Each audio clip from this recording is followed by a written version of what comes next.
اچھا، آج ہمارے سامنے کچھ کافی دلچسپ مواد ہے۔ یہ کچھ اقتباسات ہیں جرنیرو کا ویژن، ڈیم سے ڈیجیٹل کرنسی تک کے عنوان سے۔ یہ تحریریں پاکستان کی ترقی کی کہانی کو ایک خاص زاویے سے دیکھتی ہیں، مطلب فوجی قیادت کے کردار کو کافی مرکزی حیثیت دی گئی ہے، بڑے ڈیموں سے لے کر آپ دیکھیں ڈیجیٹل دور تک۔ ان ذرائع میں ایک طرح کے ویژن کے تسلسل کا ذکر ملتا ہے۔ تو آئیے دیکھتے ہیں یہ مواد کیا کہتا ہے۔ جی بالکل، اور اس جائزے کو شروع کرنے سے پہلے یہ سمجھنا اہم ہے کہ یہ تحریریں ایک خاص نقطۂ نظر پیش کرتی ہیں۔ ان کا مرکزی خیال یہ ہے کہ پاکستان کی تاریخ میں جو بھی حالات بدلے، چیلنجز آئیں، ان کے باوجود فوجی قیادت نے قومی ترقی کے لیے ایک واضح سمت فراہم کی۔ یہ مواد مطلب قیادت اور ترقی کے درمیانی گہرے تعلق کو اجاگر کرتا ہے، خاص طور پہ فوجی قیادت کے حوالے سے۔ یہ اقتباسات ہمیں 1960 کی دہائی کے وہ جو بڑے ترقیاتی منصوبے تھے وہاں سے لے کر 21ویں صدی کے ٹیکنالوجی انقلاب تک لے جاتے ہیں، اور ہر مرحلے پر قیادت کے ویژن کو ایک کلیدی عنصر کے طور پہ پیش کرتے ہیں۔ تو اس سفر کا پہلا پڑاؤ آپ کہہ رہے ہیں ایوب خان کا دور ہے۔ ان تحریروں میں اسے ترقی کا سنہری اشرہ کہا گیا ہے۔ یہ تو مطلب بہت بڑا دعویٰ ہے۔ اس سنہری دور کی بنیاد کن چیزوں پر رکھی گئی تھی ان ذرائع کے مطابق؟ دیکھیں، ان ذرائع کی روح سے اس دور کی پہچان تھے بڑے پیمانے پر بنیادی ڈھانچے کے منصوبے، خاص طور پر منگلا اور تربیلا جیسے وہ جو بڑے بڑے ڈیمز تھے، ان کا ذکر بار بار آتا ہے۔ مصنفین کا کہنا ہے کہ ان منصوبوں کا مقصد صرف فوری ضرورتیں پوری کرنا نہیں تھا، نہیں، بلکہ پاکستان کے مستقبل کے لیے پانی اور توانائی کی پائیدار فراہمی کو یقینی بنانا تھا۔ ایک طویل مدتی ویژن کے طور پر اسے پیش کیا گیا ہے۔ اچھا، یعنی توجہ ٹھوس نظر آنے والی ترقی پر تھی۔ لیکن کیا یہ صرف ڈیموں تک ہی محدود تھا؟ آپ نے وہ سبز انقلاب کا بھی ذکر کیا۔ جی ہاں، بالکل۔ یہ مواد سبز انقلاب کو اسی ویژن کا ایک اور اہم حصہ قرار دیتا ہے۔ ان تحریروں کے مطابق وہ جو جدید زرعی ٹیکنالوجی تھی، بہتر بیج، کھادیں، ان کے استعمال کو فروغ دینے سے پاکستان نہ صرف گندم چاول میں خود کفیل ہوا، بلکہ زرعی پیداوار میں اضافے نے صنعتی ترقی کے لیے بھی آپ سمجھیں خام مال فراہم کیا۔ ان ذرائع میں بتایا گیا ہے کہ کس طرح زرعی شعبے کی ترقی نے برآمدات کو بڑھانے میں مدد دی اور پاکستان کی معیشت کو ایک نئی بنیاد فراہم کی۔ اسے ایک مربوط حکمت عملی کے طور پر پیش کیا جاتا ہے۔ یہ بات دلچسپ ہے کہ ان ذرائع میں پاکستان کو اس وقت ترقی پذیر دنیا کے لیے ایک ماڈل کے طور پہ پیش کیا گیا ہے۔ کیا اس ماڈل کی کوئی خاص وجوہات بیان کی گئی ہیں؟ مطلب کیوں ماڈل سمجھا گیا؟ مصنفین اس ماڈل کی بنیاد ایوب حکومت کی منصوبہ بندی اور واضح اہداف کے تعین کو قرار دیتے ہیں۔ ان کا کہنا ہے کہ ایک مستحکم حکومت تھی، طویل مدتی منصوبہ بندی تھی اور بڑے منصوبوں پر عمل درآمد کی صلاحیت تھی۔ اسی وجہ سے پاکستان کئی دوسرے جو نئے آزاد ہونے والے ممالک تھے ان سے ممتاز نظر آیا ان ذرائع کے مطابق۔ البتہ یہ بھی اہم ہے کہ یہ ذرائع زیادہ تر کامیابیوں پر ہی توجہ مرکوز کرتے ہیں۔ ان منصوبوں کے جو دوسرے پہلو ہو سکتے ہیں، سماجی یا ماحولیاتی، ان پر ان تحریروں میں زیادہ تفصیل نہیں ملتی۔ ٹھیک، تو اس دور سے جو مرکزی سبق یہ تحریریں اخذ کرتی ہیں وہ کیا ہے؟ بنیادی نقطہ جس سے بار بار دہرایا گیا ہے وہ یہ ہے، انفراسٹرکچر ہی اصل طاقت ہے۔ ان ذرائع کا تجزیہ یہ ہے کہ یہ ڈیم اور نہری نظام صرف کانکریٹ کے ڈھانچے نہیں تھے، نہیں، بلکہ یہ مستقبل کی معاشی خوشحالی اور قومی طاقت کی علامت تھے۔ یہ قیادت کے اس ویژن کی عکاسی کرتے تھے جو ٹھوس پائیدار اثاثوں کی تعمیر پر یقین رکھتا تھا، مطلب مستقبل پر نظر رکھنے والا ویژن۔ ٹھیک ہے، تو ایک دور جس میں ٹھوس انفراسٹرکچر پر زور تھا، اس کے بعد ان ذرائع میں توجہ کہاں جاتی ہے؟ اگلا مرحلہ ضیاء الحق کا دور ہے۔ یہاں بیانیہ کچھ بدلتا ہوا محسوس ہو رہا ہے۔ عنوان ہے ایمان اور ایٹمی ڈھال۔ یہ تو دو الگ چیزیں لگتی ہیں، ان میں کیا تعلق بتایا گیا ہے؟ جی، ان ذرائع کے مطابق یہ دو الگ چیزیں نہیں بلکہ ایک ہی سکے کے دو رخ تھے۔ مصنفین کا کہنا ہے کہ ضیاء دور میں قیادت نے دو محاذوں پر توجہ مرکوز کی۔ ایک طرف معاشرے کی اسلامائزیشن، جس سے وہ سمجھتے تھے قومی شناخت مضبوط ہوگی، اور دوسری طرف پاکستان کے دفاع کو ناقابل تسخیر بنانے کے لیے ایٹمی پروگرام کو انتہائی تیزی سے آگے بڑھانا۔ یہ مواد ان دونوں کو قومی سلامتی اور بقا کے لیے آپ کہیں لازم و ملزوم قرار دیتا ہے۔ ایٹمی پروگرام پر اتنی تیزی سے پیش رفت، اس کی کیا وجوہات بیان کی گئی ہیں؟ کیا اسے کوئی جارحانہ اقدام کے طور پر پیش کیا گیا ہے؟ نہیں، بالکل نہیں۔ یہ تحریریں اس بات پر بہت زور دیتی ہیں کہ پاکستان کا ایٹمی پروگرام مکمل طور پر دفاعی نوعیت کا تھا۔ ان میں جو علاقائی سلامتی کی صورتحال تھی، خاص طور پر ہمسایہ ملک بھارت کے ایٹمی دھماکے، پھر افغانستان پر سوویت یونین کا حملہ، ان سب کا حوالہ دیا گیا ہے۔ ان ذرائع کا موقف ہے کہ ان حالات میں پاکستان کے پاس اپنی بقا اور سالمیت کو یقینی بنانے کے لیے ایٹمی صلاحیت حاصل کرنے کے سوا کوئی چارہ نہیں تھا۔ مصنفین یہ دعویٰ کرتے ہیں کہ 80 کی دہائی کے آخر تک پاکستان ایٹمی صلاحیت حاصل کرنے کے انتہائی قریب پہنچ چکا تھا۔ اور یہ جو اسٹریٹجک ڈیٹرنس کا تصور ہے، اس کی وضاحت کیسے کی گئی ہے ان تحریروں میں؟ یہاں اسٹریٹجک ڈیٹرنس سے مراد ان ذرائع کے مطابق ایک ایسی دفاعی صلاحیت ہے جو کسی ممکنہ دشمن کو پاکستان پر حملہ کرنے سے روکے، باز رکھے۔ یہ طاقت کے توازن کو برقرار رکھنے کی ایک کوشش کے طور پر پیش کیا گیا ہے، یعنی مقصد جنگ کرنا نہیں بلکہ جنگ کو روکنا تھا۔ ان تحریروں کا مرکزی خیال یہ ہے کہ ایٹمی صلاحیت نے پاکستان کو وہ اسٹریٹجک گہرائی فراہم کی جو روایتی ہتھیاروں سے ممکن نہیں تھی۔ تو اس دور کا سبق ان مصنفین کی نظر میں کیا بنتا ہے؟ پہلے انفراسٹرکچر، اب اسٹریٹجک دفاع؟ اس دور سے اخذ کردہ سبق ان تحریروں کے مطابق یہ ہے کہ اسٹریٹجک ڈیٹرنس ہی بقا ہے، یعنی بدلتے ہوئے عالمی اور علاقائی منظرنامے میں ملک کی خود مختاری اور سلامتی کا انحصار ایک مضبوط، ناقابل تسخیر دفاعی صلاحیت پر ہے۔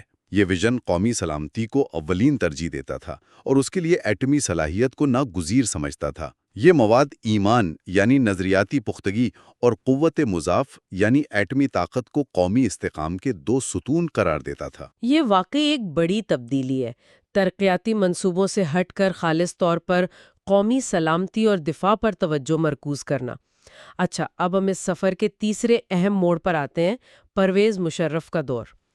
ان ذرائع میں اسے ڈیجیٹل اور ٹیلی کام انقلاب کا نام دیا گیا ہے۔ ایسا لگتا ہے جیسے ملک ایک بالکل نئے دور میں داخل ہو رہا تھا۔ یقیناً، اور یہ تحریریں اس دور کو پاکستان کی تاریخ میں ایک اہم سنگ میل قرار دیتی ہیں۔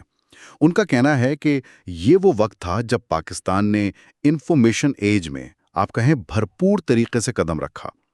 ٹیکنالوجی، خاص طور پر انفارمیشن اور کمیونیکیشن ٹیکنالوجی یعنی ICT، اس نے نہ صرف معیشت بلکہ عام آدمی کی زندگی کو بھی بدلنا شروع کر دیا۔ اس انقلاب کی کچھ ٹھوس مثالیں یا اعداد و شمار وہ ان ذرائع میں دیے گئے ہیں؟ جی ہاں، کئی مثالیں ہیں۔ سب سے نمایاں تو ٹیلی کام سیکٹر میں جو ترقی ہوئی۔ یہ مواد بتاتا ہے کہ کس طرح چند سالوں میں موبائل فون استعمال کرنے والوں کی تعداد چند لاکھ سے بڑھ کر کروڑوں تک پہنچ گئی۔ اس کے لیے حکومتی پالیسیوں، خاص طور پر ٹیلی کام سیکٹر کو ڈی ریگولیٹ کرنے اور نجی سرمایہ کاری کی حوصلہ افزائی، اس کو کلیدی قرار دیا گیا ہے۔ اس کے علاوہ انٹرنیٹ کا پھیلاؤ اس کا ذکر ہے، جس نے کاروباری ماڈلز بدلے، ای کامرس کی بنیاد رکھی، آن لائن خدمات کے نئے دروازے کھولے۔ IT برآمدات میں نمایاں اضافہ، سافٹ ویئر ہاؤسز کا قیام، ان سب کا بھی ذکر ملتا ہے۔ اور یہ جو ایک نئے ڈیجیٹل طبقے کے ابھرنے کی بات کی گئی ہے، اس سے کیا مراد ہے؟ ان تحریروں کے مطابق IT اور ٹیلی کام سیکٹر کی ترقی نے تعلیم یافتہ نوجوانوں کے لیے روزگار کے بہت سے نئے مواقع پیدا کیے۔ Call centres, software development, IT سے متعلقہ دوسری خدمات، ان میں ہزاروں نوکریاں پیدا ہوئیں۔ اس سے ایک نیا متوسط طبقہ وجود میں آیا جو ٹیکنالوجی سے وابستہ تھا، عالمی رجحانات سے آگاہ تھا اور جس کی امنگیں آپ کہیں پچھلی نسلوں سے مختلف تھیں۔ یہ مواد اسے ایک اہم سماجی تبدیلی کے طور پر پیش کرتا ہے۔ یہ سب بہت متاثر کن لگتا ہے۔ ان ذرائع کے مطابق اس تیز رفتار تکنیکی ترقی کے پیچھے کیا عوامل تھے؟ کیا وجہ تھی؟ مصنفین اس کا سہرا براہ راست قیادت کے ویژن اور حکومتی سرپرستی کو دیتے ہیں۔ ان کا استدلال ہے کہ مشرف حکومت نے IT اور ٹیلی کام کو قومی ترجیح بنایا، ضروری پالیسیاں بنائیں اور سرمایہ کاری کے لیے سازگار ماحول فراہم کیا۔ ان کے مطابق یہ قیادت کی فعال کوششوں کا نتیجہ تھا کہ پاکستان اس شعبے میں اتنی تیزی سے آگے بڑھا۔ تو اس دور سے کیا سبق اخذ کیا گیا ہے ان تحریروں میں؟ پہلے ڈیم، پھر ایٹمی صلاحیت اور اب یہ ڈیجیٹل انقلاب۔ ان ذرائع سے جو سبق نکلتا ہے وہ یہ ہے کہ ٹیکنالوجی وسائل سے آگے لے جاتی ہے. یعنی اگر کسی ملک کے پاس قدرتی وسائل کم بھی ہوں تو وہ ٹیکنالوجی کو اپنا کر، خاص طور پر علم پر مبنی معیشت کو فروغ دے کر ترقی کی منزلیں تیزی سے طے کر سکتا ہے. یہ ویژن پاکستان کو عالمی ڈیجیٹل معیشت سے جوڑنے اور ٹیکنالوجی کو معاشی ترقی کا بنیادی محرک بنانے پر مرکوز تھا. یہ ایک طرح سے غیر محسوس انفراسٹرکچر کی اہمیت کو اجاگر کرتا ہے، یعنی ڈیٹا، کنیکٹیوٹی، ڈیجیٹل مہارتیں. یہ واقعی ایک دلچسپ سفر ہے جو ان تحریروں میں دکھایا گیا ہے. مطلب ٹھوس انفراسٹرکچر سے شروع ہو کر پھر اسٹریٹجک دفاع سے گزرتے ہوئے غیر محسوس معلومات پر مبنی ترقی تک. اگر ہم ان تینوں ادوار ایوب، ضیاء اور مشرف کا جائزہ لیں جیسا کہ ان ذرائع میں پیش کیا گیا ہے تو ان کا مجموعی بیانیہ کیا شکل اختیار کرتا ہے؟ دیکھیے، ان تمام اقتباسات کو اگر ہم ملا کر پڑھیں تو ایک مرکزی بیانیہ ابھرتا ہے. وہ یہ کہ پاکستان کی تاریخ میں فوجی قیادت نے مختلف ادوار میں ملک کو جو چیلنجز درپیش تھے ان کا جواب ایک مخصوص ویژن کے ساتھ دیا. یہ ویژن وقت اور حالات کے مطابق اپنی شکل بدلتا رہا. کبھی ڈیموں کی تعمیر، کبھی ایٹمی صلاحیت کا حصول، کبھی ڈیجیٹل انقلاب. لیکن ان ذرائع کے مطابق اس کا بنیادی ہدف ہمیشہ ایک ہی رہا: قومی طاقت میں اضافہ اور ملک کی ترقی و استحکام کو یقینی بنانا. یعنی آپ کہہ رہے ہیں کہ یہ تحریریں ان تینوں بظاہر مختلف ادوار میں ایک تسلسل، ایک مشترکہ دھاگا دیکھتی ہیں؟ جی بالکل. تسلسل کا یہ موضوع ان تحریروں میں بہت نمایاں ہے. مصنفین یہ ثابت کرنے کی کوشش کرتے ہیں کہ قیادت کی تبدیلی ہو یا عالمی حالات میں اتار چڑھاؤ آئیں، قومی ترقی اور سلامتی کے لیے ایک بنیادی سوچ اور عزم ہمیشہ موجود رہا ہے. وہ اس سفر کو ایک منطقی پیشرفت کے طور پر دیکھتے ہیں. پہلے بقا اور بنیادی ضروریات کے لیے فزیکل انفراسٹرکچر یعنی ڈیم، پھر قومی سلامتی کے لیے اسٹریٹجک دفاع یعنی ایٹمی صلاحیت، اور بالآخر 21ویں صدی کے تقاضوں سے ہم آہنگ ہونے کے لیے ڈیجیٹل انفراسٹرکچر یعنی آئی ٹی اور ٹیلی کام. ہر مرحلہ پچھلے مرحلے کی کامیابیوں پر تعمیر کرتا ہوا دکھایا گیا ہے. تو یہ مواد جو ہم نے دیکھا، یہ ایک مخصوص نمونہ، ایک پیٹرن پیش کرتا ہے. یہ بتاتا ہے کہ کس طرح فوجی قیادت نے ان مصنفین کی نظر میں قومی ترقی کے بڑے اہداف کی نہ صرف نشاندہی کی بلکہ ان کے حصول کے لیے وسائل اور توانائی کو متحرک کرنے میں بھی کلیدی کردار ادا کیا. چاہے وہ اہداف منگلا ڈیم جیسے ٹھوس ہوں یا فائبر آپٹک نیٹ ورکس جیسے غیر محسوس. ہاں بالکل. یہی ان ذرائع کا لب لباب ہے. وہ قیادت کے اس فعال کردار اور ترقی کے عمل کے درمیان گہرے تعلق کو بار بار نمایاں کرتے ہیں. ان کا موقف ہے کہ یہ ویژن اور اس پر عمل درآمد کی صلاحیت ہی پاکستان کی ترقی کے سفر کی ان کے مطابق وضاحت کرتی ہے. یہ سب سننے کے بعد ایک نکتہ ذہن میں آتا ہے غور کے لیے. یہ تحریریں جس طرح مختلف ادوار اور تکنیکی تبدیلیوں کے باوجود ایک مستقل مرکزی ویژن کے تسلسل کا بیانیہ قائم کرتی ہیں، یہ بیانیہ پاکستان کی تاریخ اور اس کے ترقیاتی سفر کے بارے میں ہماری سمجھ پر کیسے اثر انداز ہوتا ہے. یہ سوچنے کی بات ہے کہ اس قسم کا یکساں بیانیہ جو قیادت کے ایک خاص کردار پر اتنا زور دیتا ہے، تاریخ کی جو پیچیدگیاں ہیں، جو مختلف عوامل ہیں یا دوسرے نقطۂ نظر ہیں، ان کو کس حد تک جگہ دیتا ہے یا شاید نظر انداز کر دیتا ہے. اور یہ واقعی ایک دلچسپ موضوع ہے، کیونکہ یہ صرف پالیسیوں کی فہرست نہیں بلکہ یہ دیکھنا ہے کہ وقت کے ساتھ ساتھ سوچ کیسے بدلی ہے. بالکل. ہماری آج کی گفتگو کا جو مواد ہے وہ پاکستان کا سفر دفاع سے ڈیجیٹل معیشت تک کے عنوان سے کچھ اقتباسات پر مبنی ہے. تو ہماری کوشش یہ ہے کہ ان ذرائع سے اہم باتیں نکالیں کہ مختلف ادوار میں قیادت نے کیسے ملک کی بقا، طاقت اور خود مختاری کے لیے کام کیا. جی، اور سب سے اہم بات شاید یہ ہے کہ قومی سلامتی کا تصور خود کیسے بدلا ہے. جو چیز پہلے صرف سرحدوں اور فوج تک تھی، اب ان ذرائع کے مطابق وہ معیشت، ٹیکنالوجی، یہاں تک کہ خوراک کی حفاظت تک پھیل گئی ہے. صحیح کہا آپ نے. یعنی سلامتی کی تعریف ہی بہت وسیع ہو گئی ہے. تو چلیں تازہ ترین دور سے شروع کرتے ہیں. یہ مواد فیلڈ مارشل سید عاصم منیر کے دور کا ذکر کرتا ہے اور کہتا ہے کہ ان کے وقت میں پاکستان کو ڈیجیٹل سرحد پر لایا گیا۔ یہ ڈیجیٹل سرحد اس سے کیا مطلب ہے ان ذرائع میں؟ دیکھیں، یہ ایک اہم نکتہ ہے۔ ان ذرائع کو پڑھ کر لگتا ہے کہ ڈیجیٹل سرحد صرف سائبر سیکیورٹی نہیں ہے، بلکہ یہ معاشی اور تکنیکی میدان میں ایک نئی صف بندی ہے۔ اچھا۔ جی، اور اسی حوالے سے یہ مواد اسپیشل انویسٹمنٹ فیسیلیٹیشن کونسل یعنی SIFC اس کی قیام کو بڑی اہمیت دیتا ہے۔ SIFC، ہاں، اس کا کافی ذکر رہا ہے۔ جی، SIFC کا بنیادی مقصد جو یہاں بتایا گیا ہے وہ معیشت اور سلامتی کے درمیان ایک پل بنانا ہے۔ یہ ایک غیر معمولی قدم ہے کیونکہ یہ معاشی استحکام کو قومی سلامتی کی حکمت عملی کے بالکل مرکز میں لا رہا ہے۔ تو آپ کہہ رہے ہیں کہ ان ذرائع کے مطابق SIFC صرف کوئی معاشی پروگرام نہیں، بلکہ یہ قومی سلامتی کے پورے ڈھانچے میں ایک تبدیلی کی کوشش ہے۔ جی، کچھ ایسا ہی لگتا ہے۔ یہ روایتی سوچ سے ہٹ کر ہے۔ واقعی؟ اچھا، ان ذرائع میں کچھ ٹھوس تکنیکی اقدامات کا بھی ذکر ہے، جیسے گرین پاکستان اقدام؟ جی ہاں، گرین پاکستان کا ذکر ہے اور اس کا تعلق براہ راست زراعت سے جوڑا گیا ہے۔ ماخذ کہتا ہے کہ مقصد جدید زرعی ٹیکنالوجی کو فروغ دینا ہے۔ زراعت اور قومی سلامتی، ان کا آپس میں کیا تعلق بنتا ہے؟ تعلق بہت گہرا ہے۔ دیکھیں نا، خوراک میں خود کفیل ہونا، زرعی معیشت کا مضبوط ہونا، یہ کسی بھی ملک کے استحکام کے لیے، اس کی بقا کے لیے بنیادی چیز ہے۔ تو یہ قدم بھی اسی وسیع تر قومی سلامتی کے فریم ورک میں ہی آتا نظر آتا ہے۔ یعنی جیسے پہلے ڈیم بنا کر پانی اور بجلی محفوظ کی، اب جدید زراعت سے خوراک، یہ ایک تسلسل سا لگتا ہے۔ بالکل، ایک طرح کا تسلسل ہے۔ اور بلاک چین ٹیکنالوجی، یہ تو بہت ہی جدید چیز ہے۔ ذرائع اس کے بارے میں کیا کہتے ہیں؟ جی، بلاک چین کا بھی ذکر ہے۔ ذرائع کے مطابق اسے مالیاتی لین دین کو محفوظ بنانے کے لیے استعمال کرنے کی بات ہوئی ہے۔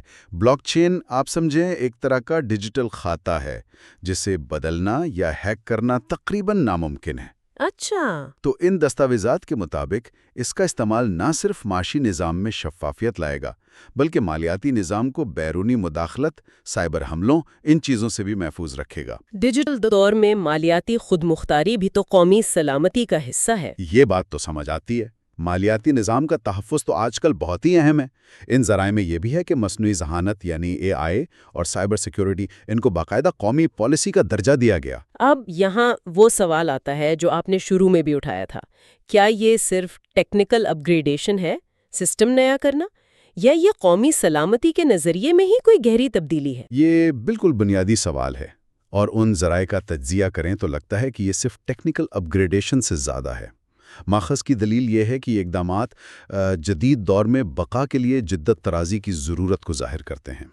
بقا کے لیے جدت ترازی؟ جی، AI اور سائبر سیکیورٹی آج صرف ٹیکنالوجی نہیں بلکہ قومی دفاع اور مقابلے کے نئے میدان ہیں۔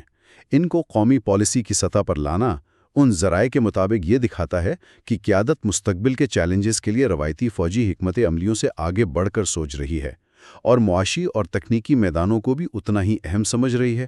یہ ہے قومی سلامتی کے تصور کی اصل وسعت۔ یہ واقعی ایک اہم نقطہ ہے، اور یہ تبدیلی شاید زیادہ واضح ہوتی ہے جب ہم ماضی کی قیادت کو دیکھتے ہیں، جیسا کہ ان ذرائع میں ایک موازنہ کیا گیا ہے۔ جی ہاں، وہ موازنہ کافی دلچسپ ہے۔ وہ بتاتا ہے کہ ہر دور کی قیادت نے اپنے وقت کے چیلنجز کا سامنا کیسے کیا۔ انداز مختلف تھے، ترجیحات مختلف تھیں، لیکن شاید منزل ایک ہی تھی۔ شاید۔ جی، 60 کی دہائی تھی، نیا ملک تھا، تو بنیادی صنعتی اور زرعی ڈھانچہ کھڑا کرنا یہ اولین ترجیح تھی۔ منگلا، تربیلا جیسے بڑے ڈیم بنے، صنعتیں لگیں، یہ سب اسی حکمت عمل کا حصہ تھا۔ معاشی ترقی سے ملک کو مضبوط کرنا، یہ اس وقت کی قومی سلامتی تھی۔ صحیح۔ پھر اگر آگے چلیں، ضیاء الحق کے دور میں ذرائع کے مطابق زور ایٹمی صلاحیت اور ایک خاص نظریاتی پہلو پر تھا۔ یہ بالکل مختلف سمت لگتی ہے۔ حالات بدل گئے تھے، افغانستان کی جنگ تھی، سر جنگ عروج پر تھا، تو ان ذرائع کے مطابق اس دور کی قیادت نے دفاعی صلاحیت، خاص طور پر ایٹمی ڈیٹرنس اور ایک مضبوط نظریاتی بنیاد کو قومی بقا کے لیے ضروری سمجھا۔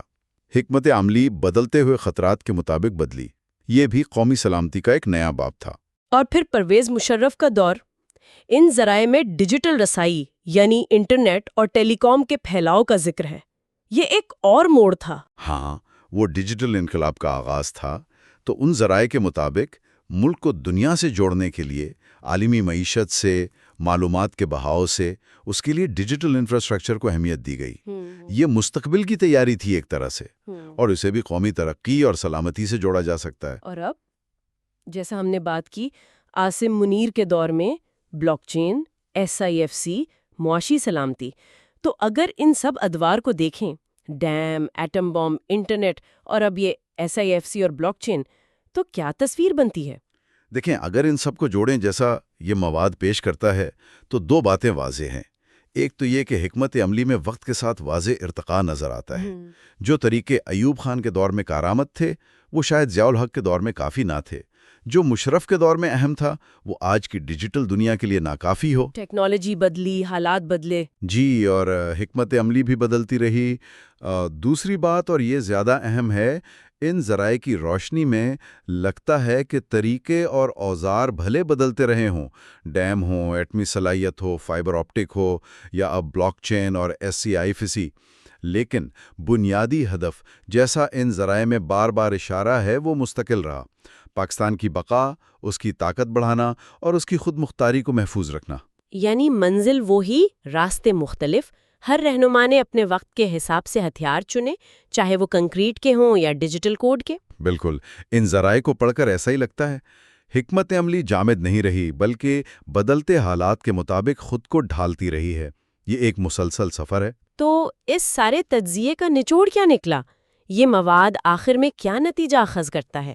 ذرائع یہ کہتے ہیں کہ پاکستان کی کہانی ڈیم بنانے سے لے کر ڈیجیٹل کرنسی تک، یہ اس کے محافظوں، خاص طور پر جرنیلوں کی حکمت اور دور اندیشی کا نتیجہ ہے۔